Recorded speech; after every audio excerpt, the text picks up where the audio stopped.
मैं राम नक्षत्र यादव समाजवादी पार्टी का नेता हूं। समाजवादी पार्टी का पूर्व अध्यक्ष समाजवादी युवजन सभा रहा हूं। समाजवादी युवजन सभा का प्रदेश सचिव रहा हूं। समाजवादी पार्टी लोहिया वाहिनी का जिला सचिव रहा हूं और सरदार नगर ब्लॉक का ज्येष्ठ ब्लॉक प्रमुख रह करके मैंने जनता की सेवा की है और समाज सेवा किया है। समाजवादी विचारधारा पर लगातार चिंतन करता हूं और भारत के संविधान के ऊपर भी चिंतन करता हूं। आज देश के अंदर जो स्थिति पैदा हो गई है वो बेहद चिंताजनक है। आज बिहार के अंदर जो वोटर लिस्ट पुनर्निरीक्षण कार्यक्रम जो भारतीय जनता पार्टी के इशारे पर इलेक्शन कमीशन ने किया है, ये लोकतंत्र का अपहरण करने की साजिश है।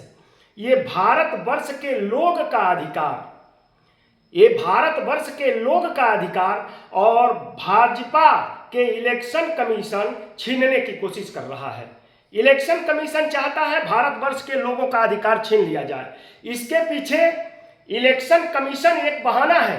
ये सब मोदी सरकार का कारनामा है। उनका मतलब है लोकतंत्र मिटाना है, तानाशाही लाना है। और इस बात को इस देश के 140 करोड़ लोग अब धीरे धीरे समझने लगे हैं। बिहार के अंदर जो कार्यक्रम इन्होंने चलाया है कि मतदाता सूची पुनर्निरीक्षण कार्यक्रम, आज पूरा बिहार बंद रहा। पूरे भारतवर्ष के अंदर भारी आक्रोश है और मैं भारतीय जनता पार्टी के लोगों से पूछना चाहता हूं, कहना चाहता हूं कि जो चीजें बिहार के लोगों पर थोपा गया है, वहां के गरीबों पर थोपा गया है, वहां के मतदाताओं पर थोपा गया है, जिनसे 11 सूत्री मांग रखी गई है, क्या वो सब कुछ भाजपा के नेताओं के पास है? मैं भारत के प्रधानमंत्री माननीय नरेंद्र मोदी जी से पूछना चाहता हूं, सवाल कर रहा हूं और सवाल करने का अधिकार है मुझे कि उनके पास उनके पिताजी का, उनके माताजी का जन्म प्रमाण पत्र है कि नहीं है? उनके परदादा का जन्म प्रमाण पत्र उनके पास है कि नहीं है?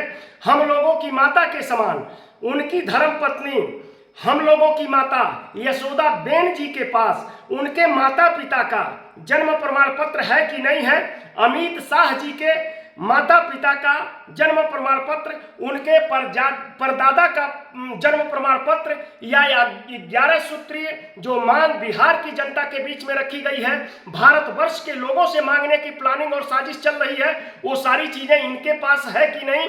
भारत के आरएसएस प्रमुख जो मोहन भागवत जी हैं, उनके पास उनके पिताजी का और उनके माताजी का जन्म प्रमाण पत्र है कि नहीं?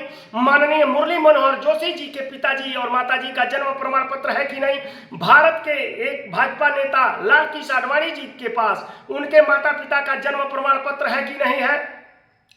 और मैं इस देश से, देश की राष्ट्रपति महोदया महामहिम माननीय मुर्मू जी जो देश की राष्ट्रपति हैं, भारत का एक स्वतंत्र नागरिक होने के कारण भारत का संविधान हमें ये अधिकार देता है कि मैं उनसे भी एक सवाल कर लूं, इसलिए कि वो देश के एक संवैधानिक पद पर संविधान रक्षक के रूप में बैठी हैं, लोकतंत्र की रक्षक के रूप में बैठी हैं। उनसे भी मैं पूछना चाहता हूं कि आपने सुप्रीम कोर्ट से 14 सवाल किए थे कि आप ये करते हैं कि नहीं, वो करते हैं कि नहीं। आपने मोदी सरकार के इशारे पर चीफ जस्टिस से 14 सवाल किया था। मैं आपसे एक ही सवाल करता हूं कि मोदी सरकार भारतवर्ष में लोकतंत्र और जनता के अधिकारों का अपहरण करना चाहती है, बिहार के माध्यम से शुरू हो गया है। उस पर आपने मोदी सरकार से कोई सवाल किया कि नहीं? इलेक्शन कमीशन को डांटा कि नहीं? उसको उसकी औकात बताया कि नहीं कि भारत के अंदर ऐसी शर्तें मत थोपो कि देश के लोग मतदाता सूची से वंचित हो जाएं और देश का लोकतंत्र खत्म हो जाए। आपने ऐसे सवाल नहीं किए हैं। और इसके साथ साथ महोदया, आप ये भी बतावें कि आपके माता पिता आजा परजादा का जन्म प्रमाण पत्र आपके पास सुरक्षित है कि नहीं? इसलिए मैं चाहता हूं भारतीय जनता पार्टी के लोगों से कि यदि उनके पास है तो इस देश के 140 करोड़ लोगों का ये अधिकार है कि वो इनसे जाने कि जो एक थोप रहे हैं इस देश की गरीब जनता पर वोट का अधिकार, छोट का अधिकार है, और छोटे लोग अपने वोट के माध्यम से अपनी सरकार बनाते हैं। भारत का संविधान सभी को बराबरी का अधिकार देता है और आप उस अधिकार को भी छीनने का षड्यंत्र रच रहे हैं, लोकतंत्र का अपहरण करना चाहते हैं।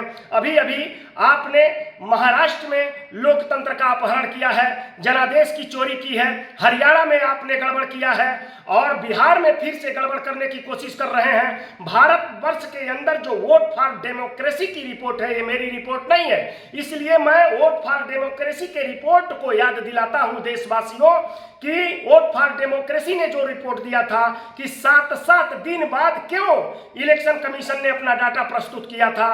वोट पड़ जाने के बाद 6 बजे वोट पड़ गया, वोट बंद हुआ, तो 7 दिन के बाद इलेक्शन कमीशन ने डाटा क्यों प्रस्तुत किया, ये वोट की चोरी थी कि नहीं, इलेक्शन में गड़बड़ी थी कि नहीं, और इसके माध्यम से देश की भी सरकार बनी है। तो मैं कह देना चाहता हूं कि जो साजिश मोदी जी की सरकार कर रही है देश की जनता के साथ, भारत के संविधान के साथ, इस देश के 140 करोड़ लोग जिस दिन यह बात जान जाएंगे, अभी तो कम ही लोग जाने हैं। आज बिहार बंद रहा है, कल पूरा भारत बंद होगा।